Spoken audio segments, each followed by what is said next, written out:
കേരളത്തിലെ കണ്ണൂർ ജില്ലയിലെ കണ്ണൂരിൽ സ്ഥിതി ചെയ്യുന്ന ഒരു ചരിത്ര പ്രസിദ്ധമായ സ്ഥലമാണ് അറയ്ക്കൽ മ്യൂസിയം.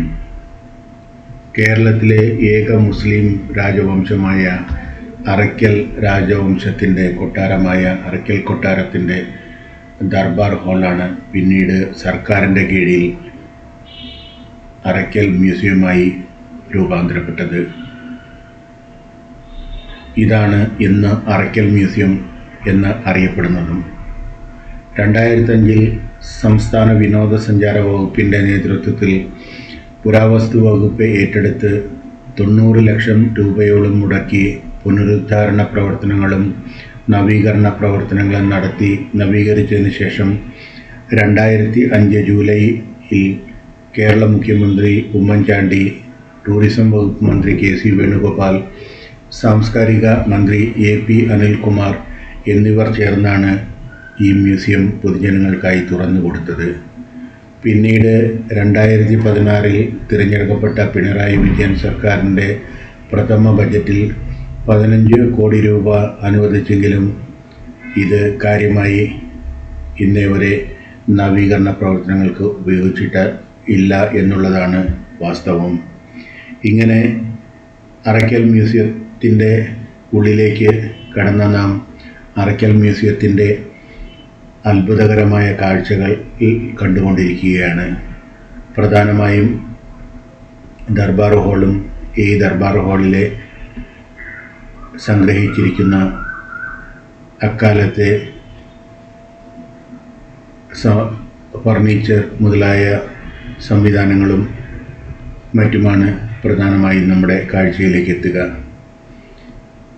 ഭാഗികമായി സർക്കാർ പുനരുദ്ധാരണം നടത്തിയെങ്കിലും അറയ്ക്കൽ കൊട്ടാരത്തിൻ്റെ പൂർണ്ണ അവകാശം അറയ്ക്കൽ രാജവംശത്തിന് തന്നെയാണ് ഇപ്പോഴും. മലബാറിൻ്റെ ചരിത്രത്തിൽ സുപ്രധാനമായ പങ്ക് വഹിച്ചിട്ടുള്ള ഈ കൊട്ടാരത്തിൽ രാജ്യത്തിൻ്റെ പുരാവസ്തു ഗവേഷണ വിഭാഗത്തിനും ഇതിൽ അവകാശവുമില്ല എന്നതാണ് സത്യം.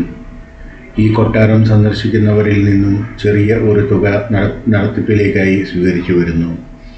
കേരളത്തിൽ ഏറ്റവും കൂടുതൽ വിദേശികൾ സന്ദർശിക്കുന്ന മ്യൂസിയം കൂടിയാണ് ഈ അറയ്ക്കൽ മ്യൂസിയം. ഈ അറയ്ക്കൽ മ്യൂസിയത്തിനുള്ളിൽ അറയ്ക്കൽ രാജകുടുംബാംഗങ്ങൾ ഉപയോഗിച്ചിരുന്ന പൈതൃക വസ്തുക്കളാണ് ഇവിടെ മതിയായ സൗകര്യത്തോടെ സംരക്ഷിക്കപ്പെട്ടിട്ടുള്ളത്. ഹൈദരാലി, ടിപ്പു സുൽത്താൻ, ബിജാപൂർ സുൽത്താൻ, ഡച്ചുകാർ, ബ്രിട്ടീഷുകാർ തുടങ്ങിയ കൂടങ്ങളോട് നടത്തിയ കത്തുകൾ, പഴയ ഖുറാൻ, കയ്യെഴുത്തു പ്രതികൾ, വൈവിധ്യമാർന്ന പത്തായങ്ങളും ഫർണിച്ചറുകളും, ആദ്യകാല ടെലിഫോൺ ഉൾപ്പെടെയുള്ള ഉപകരണങ്ങൾ, വാളുകളും വിവിധ യുദ്ധോപകരണങ്ങളും, സ്ഫടികത്തിലും ലോഹങ്ങളിലും തീർത്തിട്ടുള്ള പാത്രങ്ങൾ തുടങ്ങിയ ഒട്ടനവധി പൈതൃക സ്വത്തുകൾ ഇവിടെ സംരക്ഷിക്കപ്പെട്ടു പോരുന്നുണ്ട്. രാജവംശത്തിൻ്റെ ചരിത്രവും ഇക്കാലം വരെയുള്ള ഭരണാധികാരികളെ സംബന്ധിച്ചുള്ള വിവരങ്ങളും രേഖപ്പെടുത്തിയ ബോർഡുകളും ഇവിടെ സ്ഥാപിച്ചിട്ടുണ്ട്. മ്യൂസിയത്തിൻ്റെ താഴ്ഭാഗത്തായി പ്രമുഖരുടെ ചിത്രങ്ങളും ചെറുശില്പങ്ങളും ഒരുക്കി വച്ചിട്ടുണ്ട് സന്ദർശകരുടെ അറിവിലേക്കായി. കേരളത്തിൻ്റെ തനതായ ശൈലിക്കൊപ്പം ആംഗലേയ രീതിയും സമന്വയിപ്പിച്ച് വേറിട്ടൊരു നിർമ്മാണ ശൈലിയാണ് ഈ അറയ്ക്കൽ കൊട്ടാരത്തിൻ്റെ നിർമ്മാണത്തിനായി ഉപയോഗിച്ചിട്ടുള്ളത്. നിർമ്മാണത്തിനായി ചെങ്കല്ലും മരവുമാണ് പ്രധാനമായും ഉപയോഗിച്ചിട്ടുള്ളത്. ദീർഘചതുരാകൃതിയിലുള്ള ഈ ഇരുനില കെട്ടിടത്തിൻ്റെ താഴത്തെ നില രാജകുടുംബത്തിൻ്റെ കാര്യാലയമായും മുകളിലത്തേത് ദർബാർ ഹാളായുമാണ് ഉപയോഗിച്ചിരുന്നത്. റോസ്വുഡ് തേക്കിലാണ് 1-ാം നിലയിലെ തറ മുഴുവനും ഒരുക്കിയിട്ടുള്ളത് എന്നതാണ് അത്ഭുതകരമായ ഒരു കാര്യം. പ്രാർത്ഥനയ്ക്കുള്ള കെട്ട്, കച്ചവട സാധനങ്ങൾ സൂക്ഷിക്കാനും മറ്റുമുള്ള അനുബന്ധ കെട്ടിടങ്ങൾ എന്നിവയാണ് ഈ പ്രധാന കെട്ടിടത്തിൽ നമുക്ക് കാണാൻ കഴിയുക. ഇവിടുത്തെ പ്രധാന ആകർഷണം തമ്പുരാട്ടി വിളക്ക് എന്നറിയപ്പെടുന്ന കിടാവിളക്കാണ്. ഇങ്ങനെ നാം കൊട്ടാരത്തിനുള്ളിലെ ഓരോ കാഴ്ചകളും കണ്ട് മുന്നോട്ട് നടക്കുമ്പോൾ രാജവംശത്തിൻ്റെയും രാജാധികാരത്തിൻ്റെയും പല പല ചരിത്ര സംഭവങ്ങളും രേഖപ്പെടുത്തിയ പല ബോർഡുകളും നമ്മുടെ കൺമുൻപിലേക്ക് എത്തുകയായി. അറയ്ക്കൽ മ്യൂസിയത്തിൻ്റെ അത്ഭുതകരമായ കാഴ്ചകൾ കണ്ടുകൊണ്ട് നാം അങ്ങനെ നടന്നു നീങ്ങുമ്പോൾ അറയ്ക്കൽ മ്യൂസിയം സ്ഥിതി ചെയ്യുന്ന കണ്ണൂർ നഗരത്തെ പറ്റിയാണ് ഞാനിപ്പോൾ ചിന്തിച്ചു കൊണ്ടിരിക്കുന്നത്. കണ്ണൂർ ജില്ലയുടെ ആസ്ഥാന നഗരവും ജില്ലയിലെ ഏക മുനിസിപ്പൽ കോർപ്പറേഷനുമാണ് കണ്ണൂർ. ജനസംഖ്യ അടിസ്ഥാനത്തിൽ കേരളത്തിലെ 5ാമത്തെ വലിയ നഗരവും ഉത്തര മലബാറിലെ ഏറ്റവും വലിയ നഗരവുമാണ് കണ്ണൂർ. ഇന്ത്യയിലെ 62 സൈനിക കണ്ടോൺമെൻറ്റുകളിൽ ഒന്ന് കണ്ണൂരിലാണ് സ്ഥിതി ചെയ്യുന്നത്. പോർച്ചുഗീസുകാർ പണിത ചരിത്ര പ്രസിദ്ധമായ സെയിൻറ്റ് ആഞ്ചലോസ് കോട്ടയും പയ്യാമ്പലം ബീച്ചും ഈ കണ്ണൂർ നഗരത്തിനുള്ളിലാണ് സ്ഥിതി ചെയ്യുന്നത് എന്നതാണ് മറ്റൊരു അത്ഭുതം. ശ്രീകൃഷ്ണൻ കണ്ണൻ ഊര് എന്നർത്ഥമുള്ള മലയാള പദങ്ങളിൽ നിന്നാണ് സ്ഥലനാമം ഉണ്ടായതെന്നാണ് ഒരു കഥ. കടലായി ശ്രീകൃഷ്ണ ക്ഷേത്രം പണ്ട് കണ്ണൂർ പട്ടണത്തിലുള്ള കടലായി കോട്ടയിലാണ് സ്ഥിതി ചെയ്തിരുന്നത് എന്നാണ് മറ്റൊരു ഐതിഹ്യം. ഏതായാലും 1796 മുതലുള്ള തലശ്ശേരി രേഖകളിൽ ഈ പട്ടണത്തെ വിളിച്ചിരുന്നത് കണ്ണനൂർ എന്നാണ് നമുക്ക് കാണാൻ പറ്റുന്നത്. മറ്റൊന്ന്, ഇവിടുത്തെ നഗരസഭയിൽ ഇന്നുമുള്ള കാനത്തൂർ എന്ന പഴയ ഗ്രാമത്തിൻ്റെ പേരിൽ നിന്നുമാണ് കണ്ണൂർ എന്ന സ്ഥലനാമം ഉരുത്തിരിഞ്ഞത് എന്നും കരുതുന്നവരുണ്ട്. പ്രാചീന കാലത്തെ നൗറ എന്ന തുറമുഖം കണ്ണൂർ ആണെന്നാണ് ചില ചരിത്രകാരന്മാർ വിശ്വസിക്കുന്നത്. കണ്ണൂർ പട്ടണത്തിൻ്റെ ആധുനിക ചരിത്രം തുടങ്ങുന്നത് പോർച്ചുഗീസുകാർ മലബാറിൽ പ്രവേശിക്കുന്നതോടു കൂടിയാണ്. കച്ചവടാവശ്യത്തിനായി കോഴിക്കോട് വന്ന വാസ്കോ ഡി ഗാമ 1498 കണ്ണൂരിൽ വന്നു. അതിനു മുമ്പ് അറബികളുമായിട്ടായിരുന്നു പ്രധാന കച്ചവടം നടന്നിരുന്നത്. അക്കാലത്ത് കോലത്തിരി രാജവംശമായിരുന്നു കണ്ണൂർ ഉൾപ്പെടുന്ന പ്രദേശങ്ങളിലെ ഭരണാധികാരികൾ. ക്രിസ്തുവർഷം 1500 ശേഷം കണ്ണൂർ ഇംഗ്ലീഷുകാരുടെ ഒരു കച്ചവട സങ്കേതമായി മാറി. വടക്ക് കാസർഗോഡ് ജില്ല, കിഴക്ക് കർണാടക സംസ്ഥാനം, തെക്ക് കോഴിക്കോട്, വയനാട് ജില്ലകൾ, പടിഞ്ഞാറ് അറബിക്കടൽ എന്നിവയാണ് കണ്ണൂർ ജില്ലയുടെ അതിരുകൾ. അറബിക്കടലിൻ്റെ തീരത്താണ് കണ്ണൂർ നഗരം സ്ഥിതി ചെയ്യുന്നത്. പൊതുവിൽ സന്തുലിതമായ കാലാവസ്ഥയാണ് ഇവിടെയുള്ളത്. അതുപോലെ തന്നെ കൂടുതൽ തീരപ്രദേശങ്ങൾ പങ്കിടുന്ന ഒരു നഗരവും കണ്ണൂർ തന്നെയാണ്. 1938 ജനുവരി 1 മുതൽ മുനിസിപ്പാലിറ്റിയുടെ ഭാഗമായിരുന്ന ഭർണാശ്ശേരിയെ വേർപെടുത്തി കണ്ണൂർ കണ്ടോൺമെൻറ് ആയി രൂപവൽക്കരിച്ചു. കേരളത്തിൽ ഇന്ന് നിലവിലുള്ള ഏക കണ്ടോൺമെൻറ് കണ്ണൂരാണ്. കേരളത്തിന് അകത്താണെങ്കിലും കേരള മുനിസിപ്പാലിറ്റി പഞ്ചായത്ത് ആക്ട് പ്രകാരമുള്ള അധികാര വികേന്ദ്രീകരണമോ ജനകീയാസൂത്രണ പദ്ധതികളോ ഇവിടെ നടപ്പാക്കിയിട്ടില്ല. എക്സിക്യൂട്ടീവ് ഓഫീസറാണ് ഇവിടുത്തെ ഭരണാധികാരി. ഒരു സ്വകാര്യ കമ്മിറ്റിയുടെ കീഴിലുണ്ടായിരുന്ന 7ാം എഡ്വേർഡ് സ്മാരക ടൗൺ ഹാൾ 1937 12,000 രൂപയ്ക്ക് മുനിസിപ്പൽ കൗൺസിൽ വാങ്ങിച്ചു. പ്രസ്തുത ടൗൺ ഹാൾ പുനർനിർമ്മിക്കാൻ നടപടികൾ പൂർത്തിയായി വരുന്നതേയുള്ളൂ. തെയ്യം, തോറ്റംപാട്ടുകൾ, കളരിപ്പയറ്റ്, മാപ്പിളപ്പാട്ടുകൾ, കോൽക്കളിപ്പാട്ടുകൾ എന്നിവയായിരുന്നു പണ്ടുകാലത്തെ പ്രധാനപ്പെട്ട കലാപരിപാടികൾ. കണ്ണൂരിൻ്റെ സാംസ്കാരിക പൈതൃകം വളരെ പെരുമയാർജിച്ച ഒന്നാണ്. നാടൻ കലാരൂപമായ തെയ്യമാണ് ഇവിടുത്തെ പ്രധാന കലാരൂപം. പൂരക്കളിയാണ് മറ്റൊരു പ്രധാന കല.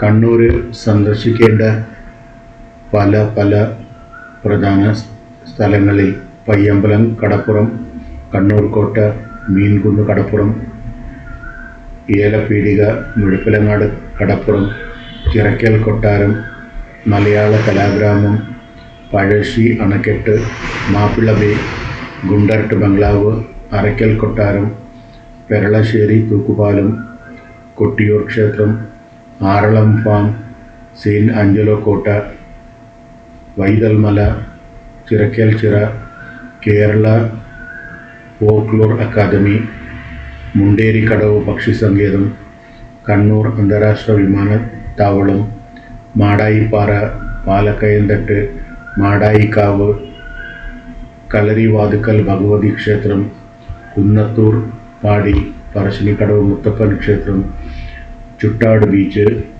ഏഴിമല നാവിക അക്കാദമി, തലശ്ശേരി കോട്ട, കരിവെള്ളൂർ മുച്ചിലോട്ട് ഭഗവതി ക്ഷേത്രം, നീലിയാർക്കോട്ടം, ബേബി ബീച്ച് പയ്യമ്പലം, ചിറക്കൽ കടലായി ശ്രീകൃഷ്ണ ക്ഷേത്രം, തളിപ്പറമ്പ് രാജരാജേശ്വര ക്ഷേത്രം, പെരളശ്ശേരി ക്ഷേത്രക്കുളം എന്നിവയാണ് പ്രധാനപ്പെട്ടവ. ഇങ്ങനെ കണ്ണൂരിൻ്റെ ചരിത്രത്തെപ്പറ്റിയും ചരിത്ര പ്രാധാന്യത്തെപ്പറ്റിയും നാം ചിന്തിച്ചു കൊണ്ടിരിക്കുമ്പോൾ അറയ്ക്കൽ മ്യൂസിയത്തിൻ്റെ പ്രധാന ഭാഗങ്ങൾ കണ്ട് നാം മുന്നോട്ട് നീങ്ങിക്കൊണ്ടിരിക്കുകയാണ്. അറയ്ക്കൽ രാജവംശം ഉപയോഗിച്ചിരുന്ന കത്തികളും വാളുകളും മറ്റ് ആയുധങ്ങളുമാണ് ഇപ്പോൾ നമ്മുടെ കൺമുമ്പിലേക്ക് എത്തിപ്പെടുക. അതിനുശേഷം അറയ്ക്കൽ രാജവംശം ഉപയോഗിച്ചിരുന്ന മറ്റ് ഉപകരണങ്ങളും പാത്രങ്ങളും വിളക്കുകളും ഒക്കെ ഓരോന്നായി നമ്മുടെ കൺമുൻപിൽ. ഇങ്ങനെ നാം മുന്നോട്ട് സഞ്ചരിക്കുമ്പോൾ കണ്ണൂരിൻ്റെ വിദ്യാഭ്യാസ രംഗത്തേക്കുള്ള സംഭാവനകളെക്കുറിച്ചാണ് നാം ഇപ്പോൾ ചിന്തിച്ചു കൊണ്ടിരിക്കുക. കണ്ണൂർ നഗരത്തിലെ ആദ്യകാല വിദ്യാഭ്യാസ സ്ഥാപനങ്ങൾ 19-ാം നൂറ്റാണ്ടിൽ സ്ഥാപിതമായ ഗവൺമെൻറ് ഗേൾസ് ഹൈസ്കൂളും മുനിസിപ്പൽ ഹൈസ്കൂളുമായിരുന്നു. ആദ്യകാലത്ത് മലയാളം, ഇംഗ്ലീഷ് മീഡിയം ക്ലാസുകൾ ഇവിടെ ഉണ്ടായിരുന്നു. ഇന്ന് നഗരത്തിൽ വിവിധ സ്കൂളുകൾ ഉണ്ട്. പ്രശസ്തമായ കൃഷ്ണമേനോൻ സ്മാരക വനിതാ കോളേജും ശ്രീനാരായണ കോളേജും നഗരസഭാ പരിധിക്ക് ഉള്ളിലായാണ് സ്ഥിതി ചെയ്യുന്നത്. കേരളത്തിലെ എല്ലാ പ്രധാന നഗരങ്ങളുമായും കർണാടകത്തിലെ മംഗലാപുരം, മൈസൂർ, ബാംഗ്ലൂർ നഗരങ്ങളുമായും റോഡ് മാർഗം കണ്ണൂർ ബന്ധിപ്പിക്കപ്പെട്ടിരിക്കുന്നു. നഗരത്തിലൂടെ കടന്നു പോകുന്ന ഹൈവേ 66 കോഴിക്കോട്, മംഗലാപുരം, കൊച്ചി എന്നീ നഗരങ്ങളെ ബന്ധിപ്പിക്കുന്നതാണ്. മേലെ ചൊവ്വ, വിരാജ്പേട്ട, മൈസൂർ ഹൈവേയാണ് നഗരത്തിലെ മറ്റു പ്രധാനമായൊരു ഹൈവേ.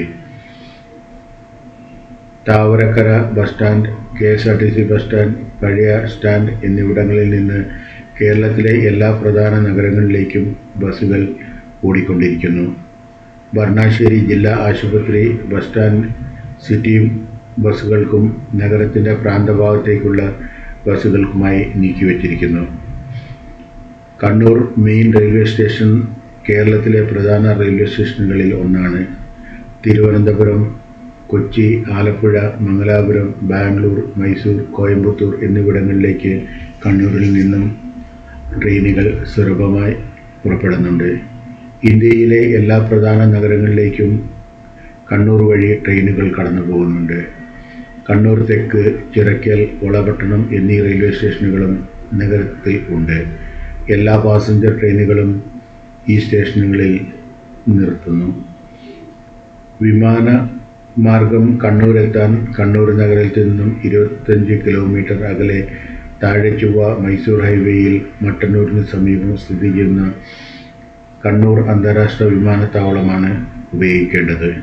കേരളത്തിലെ കണ്ണൂർ ജില്ലയിലെ മട്ടന്നൂരിനടുത്ത് മൂർക്കൻ പറമ്പിൽ നിർമ്മിച്ച വിമാനത്താവളമാണ് കണ്ണൂർ അന്താരാഷ്ട്ര വിമാനത്താവളം എന്ന പേരിൽ അറിയപ്പെടുന്നത്.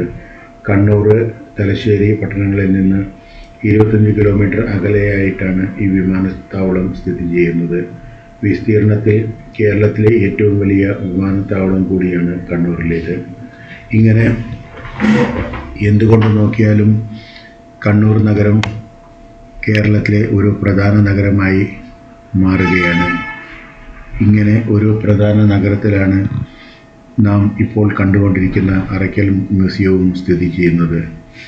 അറയ്ക്കൽ മ്യൂസിയത്തിൻ്റെ കാഴ്ചകളിലേക്ക് നാം തിരികെ വരുമ്പോൾ പഴയ കാലത്ത് അറയ്ക്കൽ രാജവംശം ഉപയോഗിച്ചിരുന്ന മരം കൊണ്ടുള്ള ഫർണിച്ചറുകൾ ആണ് നമ്മുടെ കൺമുൻപിലേക്ക് എത്തിപ്പെടുക. ഈട്ടിയും റോസ് വുഡും മറ്റ് വിലയേറിയ തടികളും കൊണ്ട് ആണ് മര ഉരുപ്പടികൾ അന്നത്തെ കാലത്ത് ആശാരിമാർ കടഞ്ഞെടുത്തിരുന്നത്. മനോഹരമായ കൊത്തുപണികളും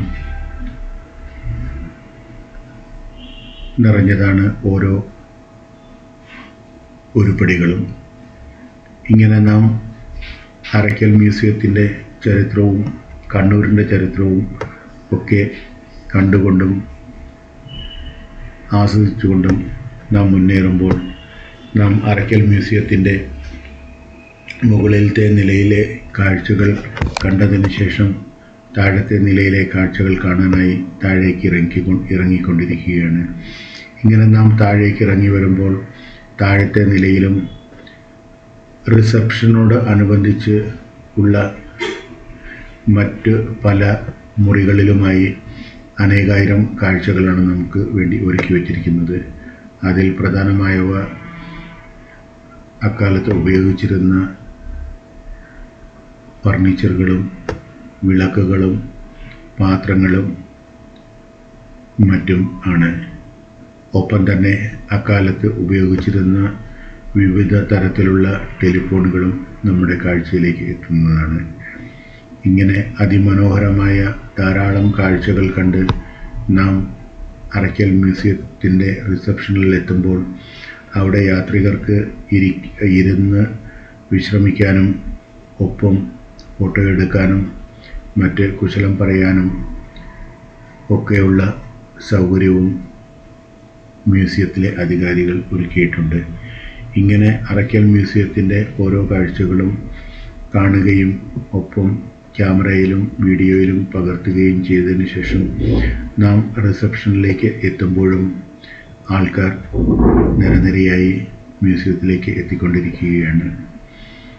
ചെറിയൊരു പ്രവേശന ഫീസ് ഈടാക്കാറുണ്ടെങ്കിലും ഈ അറയ്ക്കൽ മ്യൂസിയത്തിൻ്റെ കാഴ്ചയിലേക്ക് നാം എത്തുമ്പോൾ നാം നൽകുന്ന ഈ ചെറിയ തുക എത്രയോ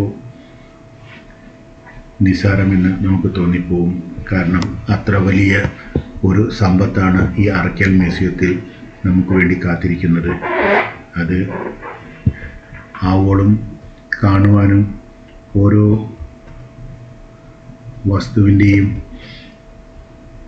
അത് നമുക്ക് നൽകുന്ന ചരിത്ര പ്രാധാന്യത്തെയും കുറിച്ച് നാം ഓർക്കുമ്പോൾ അത് എത്രമാത്രം വിലപ്പെട്ടതാണ് നമ്മുടെ സംസ്കാരത്തിന് സമ്മാനിച്ചിരിക്കുന്നത് എന്ന് നാം പ്രത്യേകം ഓർക്കേണ്ടതുണ്ട്.